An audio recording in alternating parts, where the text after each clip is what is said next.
ओम श्री गणेशाय नमः। सभी प्रेम से बोलिए विघ्नहर्ता भगवान गणेश की जय। प्रिय श्रोताओं, आज है पौष मास के कृष्ण पक्ष की संकष्टी चतुर्थी और इस शुभ अवसर पर अब आप सभी सुनेंगे संकष्टी चतुर्थी की कथा और आरती। संकष्टी चतुर्थी की कथा के विषय में धर्मराज युधिष्ठिर महाराज ने भगवान श्री कृष्ण से पूछा था। ऐसे ही एक बार पौष मास के कृष्ण पक्ष की चतुर्थी का अवसर आने से पहले धर्मराज युधिष्ठिर ने भगवान श्री कृष्ण से पूछा, हे माधव, पौष मास के कृष्ण पक्ष की चतुर्थी किस नाम से जानी जाती है और इस चतुर्थी में किस देवता की पूजा की जाती है? इस दिन का क्या महत्व है और कृपया इस पवित्र दिन के महात्म्य का भी वर्णन कीजिए। तब धर्मराज युधिष्ठिर को भगवान श्री कृष्ण ने एक कथा का श्रवण कराया था, जिसमें कैलाश पर्वत पर विराजमान देवी पार्वती जी ने स्वयं भगवान श्री गणेश जी से संकष्टी चतुर्थी के महात्म्य के विषय में पूछा था। देवी पार्वती जी ने भगवान श्री गणेश जी से पूछा, हे पुत्र, पौष मास में किस गणेश की पूजा किस तरह से करनी चाहिए और उस दिन क्या भोजन करना चाहिए, उसे आप संक्षेप में बतलाइए। तब विघ्नहर्ता श्री गणेश जी ने कहा, हे महादेवी, पौष मास की चतुर्थी विघ्न विनाशन होती है। उसमें लंबोदर नामक गणेश जी की पूजा करके भोजन के रूप में केवल गौमूत्र ही पीना चाहिए। व्रती को पहले की संकष्टी विधि से पूजन करना चाहिए, अर्थात दिन भर शांत भाव से निराहार रहकर व्रत करें, दिन में न सोएं, ब्रह्मचर्य का पालन करें, रात्रि में पूजन के बाद ब्राह्मण भोजन कराएं। दूध से बनी खीर में शुद्ध घी मिलाकर गणपति मंत्र से हवन करें तो वह शासक को भी अपने वशीभूत कर सकता है। इस संबंध में हम आपको एक प्राचीन कथा सुनाते हैं। एक बार राक्षस राज रावण ने सभी देवताओं को जीतकर मदांध होकर संध्या कर रहे बाली को पीछे से कसकर पकड़ लिया। बलशाली बाली रावण को अपनी कांख में दबाए हुए आकाश मार्ग द्वारा किष्किंधापुरी में आया और उस बंदी रावण को अपने पुत्र अंगद के लिए खिलौने के रूप में दे दिया। रावण के गले में रस्सी बांधकर अंगद ने उसे नगर में घुमाना शुरू कर दिया। विश्व विजयी रावण की ऐसी दशा देखकर सभी नगरवासियों ने अट्टहास किया। जनता कहने लगी, अरे देखो तो सही, ये विश्व विजेता रावण आज राजकुमार द्वारा सड़कों पर घुमाया जा रहा है। पूर्ववासियों की बात से लज्जित होकर रावण लंबी लंबी सांसें भरने लगा। उसका दर्प चूर हो गया। उसने अपने नाना पुलत्स मुनि का स्मरण किया। अपने नाती की दीन पुकार से मुनि को आश्चर्य हुआ कि उसके नाती की ऐसी दशा क्यों हुई। अत्यंत गर्व करने से देव, दानव, मनुष्य आदि सभी का पतन अवश्य ही हो जाता है। रावण के समीप आकर मुनि ने पूछा कि बताओ, तुमने मुझे क्यों याद किया है? तब रावण ने कहा, हे नाना जी, देवताओं को जीतने के कारण गर्व करने से मेरी ये दुर्गति हुई है। मैंने संध्या करते हुए एक वानर राज को देखा। महासागर के तट पर मैंने उसे पीछे से पकड़ने का प्रयास किया, परंतु मैं ही उसके द्वारा पकड़ लिया गया और उसने मुझे यहाँ लाकर गले में रस्सी बांधकर अपने पुत्र को खेलने के लिए दे दिया। इस दुर्गति को देखकर सभी नगरवासी मेरी हंसी उड़ा रहे हैं। हे देव, इसी चिंता में मैं व्याकुल रहता हूँ। बंधन में बंधे रहने के कारण मैं अशक्त हो गया हूँ। हे नाथ, अब मैं क्या करूं? मेरे जैसा आपके वंश में दूसरा कोई कुल कलंकी नहीं है। अब तो केवल आप ही मेरी रक्षा कर सकते हैं। पुलत्स जी ने कहा, हे रावण, डरने की कोई बात नहीं है। मैं तुम्हें बंधन मुक्त कर दूंगा। ये बाली देवराज इंद्र के वीर्य से उत्पन्न है और पराक्रम में तुमसे बढ़कर है। इसकी मृत्यु महाराज दशरथ के पुत्र श्री राम के हाथों होगी। हे राक्षस राज, अगर तुम बाली के बंधन से छूटना चाहते हो तो मेरी बात मानकर संकटनाशक गणेश जी का व्रत करो। प्राचीन काल में वृत्तासुर की हत्या के प्रायश्चित स्वरूप इंद्र ने इस व्रत को किया था, इसलिए तुम भी इस संकटनाशक व्रत को करो और बहुत शीघ्र ही इस व्रत के पुण्य प्रभाव से तुम्हारा क्लेश दूर हो जाएगा। इस प्रकार आदेश देकर ब्रह्म ऋषि वन में चले गए और इधर रावण ने पुलस्त्य मुनि के बताए विधान अनुसार व्रत का अनुष्ठान किया। गणेश जी कहते हैं, हे देवी, इस व्रत के प्रभाव से रावण तत्काल ही बंधन मुक्त हो गया और सुखपूर्वक अपना राज्य करने लगा। भगवान श्री कृष्ण धर्मराज युधिष्ठिर से कहते हैं, हे युधिष्ठिर महाराज, अब आप भी इस व्रत को कीजिए। इस व्रत के प्रभाव से युद्ध में समस्त शत्रुओं का संहार करके आप अपने उत्तम राज्य को प्राप्त करोगे। श्री कृष्ण की बात सुनकर युधिष्ठिर महाराज ने विधि पूर्वक पौष कृष्ण चतुर्थी व्रत किया और इस व्रत के प्रभाव से उन्होंने अपने राज्य को पुनः प्राप्त कर लिया। एक बार की बात है, एक शहर में देवरानी जिठानी रहा करती। देवरानी तो गणेश भगवान की बड़ी भक्त थी और वह नियमित पूजा पाठ भी करती थी। देवरानी का पति जंगल से लकड़ियां काटकर उसे बेचा करता और अक्सर बीमार भी रहता था। देवरानी गरीब थी और जिठानी बहुत अमीर थी। देवरानी अपनी जिठानी के घर का सारा काम करती और बदले में जिठानी उसे बचा हुआ खाना, पुराने कपड़े आदि दे दिया करती। इसी से देवरानी का परिवार चल रहा था। ऐसा करते करते देवरानी के दिन किसी न किसी तरह से गुजर रहे थे। ऐसा ही करते करते अब माघ का महीना आ गया और चतुर्थी तिथि पर देवरानी ने तिल चौथ यानी सकट चौथ का व्रत रखा और पूजा करके तिल चौथ की कथा सुनी। फिर तिलकुटा छीके में रख दिया और सोचा कि रात को चंद्रमा निकलने के बाद ही कुछ खाऊंगी। इस तरह से कथा सुनकर वह जिठानी के यहाँ काम करने चली गई। जिठानी के यहाँ पहुंचकर भोजन बनाकर जिठानी के बच्चों को भोजन करने के लिए कहने लगी तो बच्चे बोले, चाची, माँ ने तो व्रत रखा है और माँ भूखी हैं। माँ जब भोजन करेंगी तभी हम भी करेंगे। जब जेठ जी को भोजन करने के लिए कहा तो जेठ जी बोले, मैं अकेला नहीं खाऊंगा, जब चंद्रमा निकलेगा तभी मैं भी खाऊंगा। अब देवरानी ने कहा कि मुझे भी घर जाना है, इसलिए मुझे खाना दे दो। तब जिठानी ने उससे कहा कि आज तो अभी तक किसी ने भी भोजन नहीं किया, तो मैं तुम्हें कैसे दे दूं? तुम सवेरे ही बचा हुआ खाना ले जाना। जेठानी की ये बात सुनकर देवरानी उदास होकर घर चली आई। देवरानी के घर पर पति बच्चे सब आस लगाए बैठे थे कि आज तो त्योहार का दिन है, कुछ अच्छा खाने को मिलेगा। लेकिन जब बच्चों को पता चला कि आज तो रोटी भी नहीं मिलेगी तो बच्चे रोने लगे। ये देखकर देवरानी के पति को गुस्सा आ गया और कहने लगा, दिन भर काम करने के बाद भी 2 रोटियां नहीं ला सकती तो काम ही क्यों करती हो? पति ने गुस्से में आकर पत्नी को कपड़े धोने के धोवने से पीटा। धोवना हाथ से छूट गया तो पाटे से मारा। वो बेचारी गणेश जी को याद करती हुई रोते रोते पानी पीकर सो गई। उस दिन गणेश जी देवरानी के सपने में आए और कहने लगे, धोवन मारी, पाटे मारी, सो रही है या जाग रही है? वो बोली, कुछ सो रहे हैं, कुछ जाग रहे हैं। गणेश जी बोले, भूख लगी है, खाने के लिए कुछ दे दो। देवरानी बोली, क्या दूं? मेरे घर में तो अन्न का एक दाना भी नहीं है। जेठानी बचा हुआ खाना देती थी, आज तो वो भी नहीं मिला। देवरानी ने आगे कहा कि पूजा का बचा हुआ तिलकुटा छींके में पड़ा है, वही खा लो। गणेश जी ने निकालकर तिलकुटा खाया और उसके बाद कहने लगे, धोवने मारी, पाटे मारी, निमटाई लगी है, कहाँ निमटे? तब देवरानी ने कहा, ये तो खाली झोपड़ी है, आप कहीं भी जा सकते हैं, जहां इच्छा हो वहां निमट लो।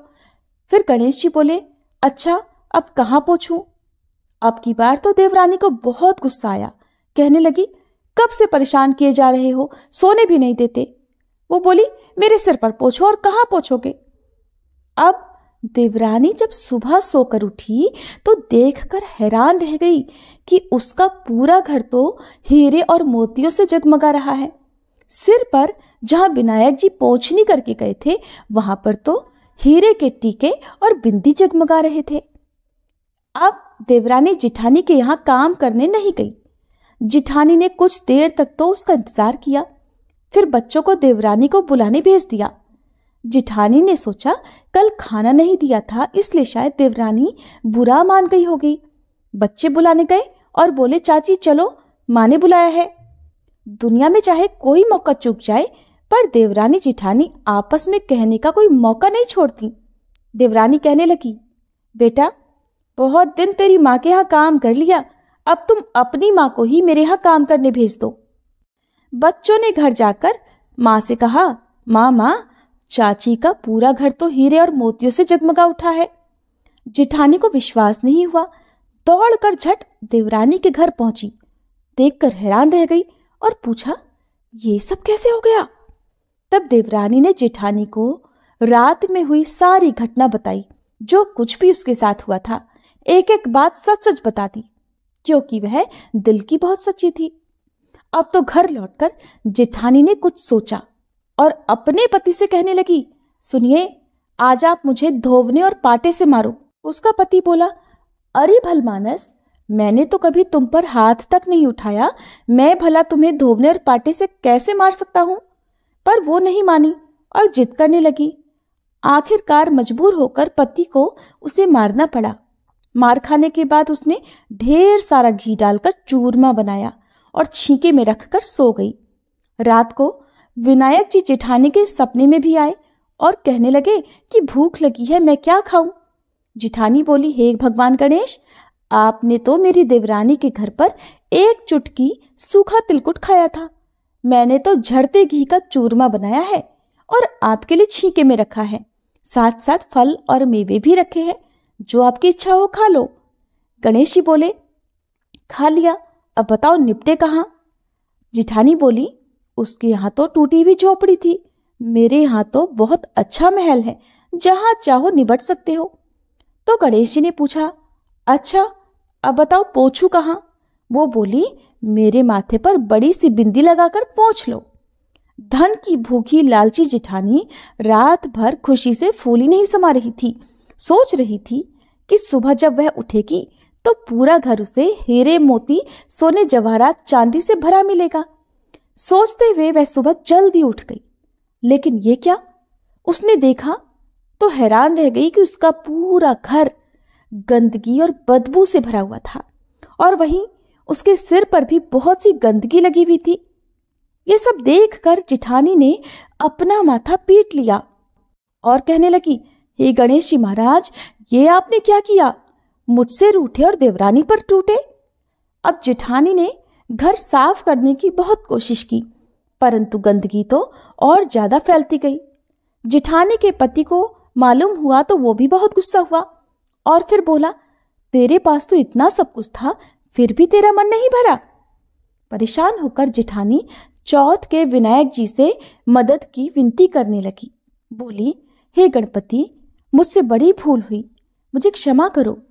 विनायक जी ने कहा, देवरानी से जलन के कारण जो तूने किया है ना, ये उसी का फल तुझे मिला है। अब तू अपने धन में से आधा उसे देगी, तभी ये साफ होगा। गणेश जी के कहने पर उसने आधा धन तो बांट लिया, लेकिन मोहरों की एक हांडी चूल्हे के नीचे गाड़ कर रख दी। उसने सोचा किसी को पता नहीं चलेगा और उसने उस धन को नहीं बांटा। गणेश भगवान तो सब कुछ जानते हैं। जेठानी ने अब गणेश भगवान से कहा, हे चौथ विनायक जी, अब तो अपना ये बिखराव समेट लो।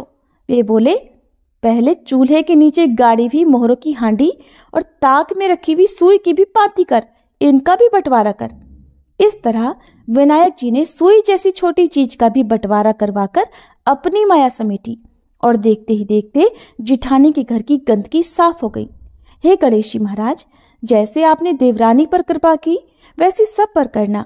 कहानी कहने वाले, सुनने वाले और हुंकारा भरने वाले सब पर कृपा करना, किंतु जेठानी को जैसी सजा दी वैसे किसी को मत देना। बोलिए गणेश जी महाराज की जय। चतुर्थी तिथि के दिन विघ्नहर्ता भगवान गणेश जी की पूजा करने के साथ साथ चौथ माता की पूजा करके कथा भी कही और सुनी जाती है। अब सुनिए 12 महीने सुनी जाने वाली चौथ माता की कहानी। एक बार एक नगर में एक बूढ़ी माँ रहती थी। वो अपने बेटे को हर संकट से बचाने के लिए 12 महीनों की चौथ का व्रत करती थी। हर चौथ को पंसारी से थोड़ा सा गुड़ और घी लेकर 4 लड्डू बनाती, एक बेटे को देती, एक से पूजा करती, एक हथकार के लिए निकालती और एक चंद्रमा उगने पर खुद खा लेती थी। एक बार उसका बेटा ताई से मिलने गया। उस दिन चौथ का दिन था। ताई ने भी व्रत रखा था। उसने ताई से पूछा कि माँ तो 12 चौथ करती है। तब ताई बोली, तेरी माँ तेरी कमाई से तरमाल खाने के लिए 12 चौथ करती है। तू परदेश जाए तो वो एक भी चौथ नहीं करेगी। लड़के को लगा ताई सच कह रही है। घर आकर उसने अपनी माँ से कहा, माँ मैं परदेश जा रहा हूँ, यहाँ तू मेरी कमाई खाने पीने में ही उड़ा देती है। माँ ने समझाकर रोकना चाहा, पर बेटा नहीं माना। माँ ने उसे साथ ले जाने के लिए चौथ माता के आंखें दिए और कहा, मुसीबत में ये आंखें तेरी सहायता करेंगे। तब वह बेटा आंखें लेकर रवाना हो गया। घूमते हुए एक दूसरे नगर में जा पहुंचा। उसने देखा एक बूढ़ी माँ रोती जा रही थी और पुआ बनाते जा रही थी। उसने कारण पूछा तो बूढ़ी माँ ने कहा, बेटा, इस नगर की पहाड़ी पर एक दैत्य रहता है। पहले वह नगर में आकर कई लोगों को खाने के लिए मार देता था। अब राजा हर घर से एक आदमी उस दैत्य के पास भेजता है और आज मेरे बेटे की बारी है, इसलिए रो रही हूँ और उसी के लिए पुए भी बना रही हूँ। तब लड़का बोला, तू पुए मुझे खिला दे, तेरे बेटे की जगह मैं चला जाता हूँ। तब बूढ़ी माँ ने खीर पुए उसे खिला दिए। खा पी कर वह सो गया। रात को राजा के सैनिक आए तो बूढ़ी माँ ने उसे भेज दिया। दैत्य के सामने पहुंचने पर उसने चौथ माता की आंखें दैत्य की तरफ फेंक कर कहा, हे चौथ माता, अगर मेरी माँ मेरी सलामती के लिए व्रत करती है तो दैत्य का सिर कट कर गिर जाए। कहते ही तुरंत दैत्य का सिर कट गया। लड़का वापस आ गया। अब राजा ने उसे उपहार देकर विदा किया। चलते हुए वह एक दूसरे राजा के नगर में जा पहुंचा। इस राज्य में आवा तभी पकता था जब एक इंसान की बलि दी जाती थी। सिपाहियों ने उसे पकड़कर आवे में चुन दिया। लड़के ने आंखें आवे में डाले और कहा, हे चौथ माता, अगर मेरी माँ मेरे लिए व्रत करती है तो ये आवा मेरे लिए मेरी बलि लिए बिना ही झट से पक जाए। आवा तुरंत पक गया। आवे में से मिट्टी की जगह सोने चांदी के बर्तन निकले। लड़का बोला, बर्तन धीरे धीरे निकालना, कहीं मुझे ना लग जाए। राजा ने उसे निकलवाया और उससे पूछा कि इस आवे में से तुम बच कैसे गए। लड़के ने बताया कि उसकी माँ चौथ माता का व्रत करती है, व्रत के कारण ही वह बच पाया। राजा को विश्वास नहीं हुआ।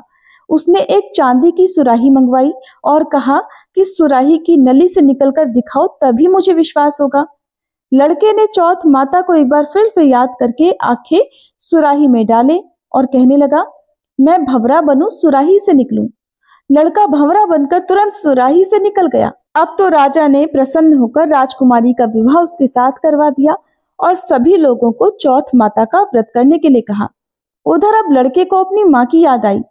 उसने राजा के पास जाकर खुद के नगर जाने की इच्छा जाहिर की।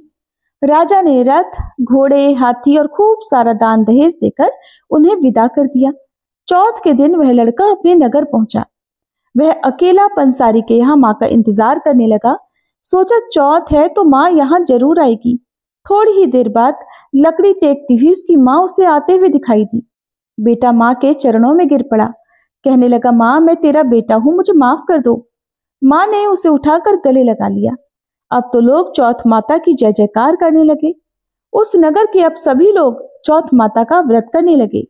हे चौथ माता, जैसे बूढ़ी माँ और उसके बेटे की सहायता आपने की, वैसे ही हम सब की भी करना। कहानी कहने और सुनने वाले पर भी कृपा करना। प्रेम से बोलो चौथ माता की जय। अब सुनिए श्री गणेश चालीसा पाठ और आरती।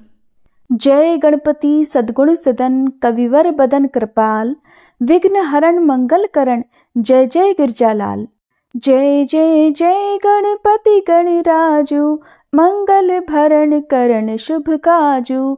जय गज बदन सदन सुखदाता, विश्व विनायका बुद्धि विधाता।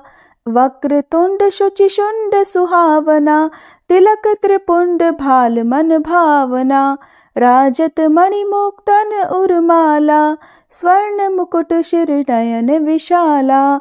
पुस्तक पाणि कुठार त्रिशूलम, मोदक भोग सुगंधित फूलम।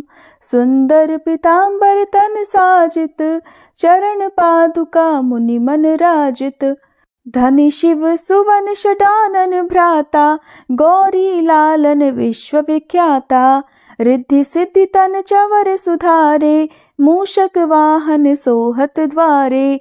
कहो जन्म शुभ कथा तुम्हारी, अति शुचि पावन मंगलकारी। एक समय गिरिराज कुमारी, पुत्र हेतु तप कीन्हा भारी। भयो यज्ञ जब पूर्ण अनुपा, तब पहुँचो तुम धरि द्विज रूपा। अतिथि जानिके गौरी सुखारी, बहुविधि सेवा करी तुम्हारी। अति प्रसन्न हवे तुम वर दीन्हा, मातु पुत्र हित जो तप कीन्हा। मिलही पुत्र तुही बुद्धि विशाला, बिना गर्भ धारण यही काला। गणनायक गुण ज्ञान निधाना, पूजित प्रथम रूप भगवाना। अस कही अंतर ध्यान रूप हवे, पालना पर बालक स्वरूप हवे। बनि शिशु रुदन जब ही तुम ठाना, लखी मुख सुख नहीं गौरी समाना। सकल मगन सुख मंगल गावही, नाभते सुरन सुमन वर्षावही। शंभु उमा बहुदान लुटावही, सुर मुनि जन सुत देखन आवही। लखी अति आनंद मंगल साजा, देखन भी आए शनि राजा। निज अवगुण गुण शनि मन माही, बालक देखन चाहत नाही। गिरजा कछु मन भेद बढ़ायो, उत्सव मोर न शनि तुहि भायो। कहत लगे शनि मन सकुचाई, का करी हो शिशु मोहि दिखाई। नहीं विश्वास उमा उर भयहु, शनि सो बालक देखन कहयु। पद तहि शनि दृग कोण प्रकाशा, बालक सिर उड़ गयो आकाशा। गिरजा गिरि विकल हवे धरणी, सो दुख दशा गयो नहीं वरणी। हाहाकार मच्चो कैलाशा, शनि की नहीं लखी सुत को नाशा।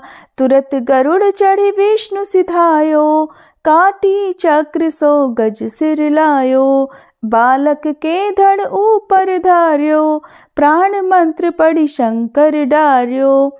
नाम गणेश शंभु तब कीन्हे, प्रथम पूज्य बुद्धि निधि वर दीन्हे।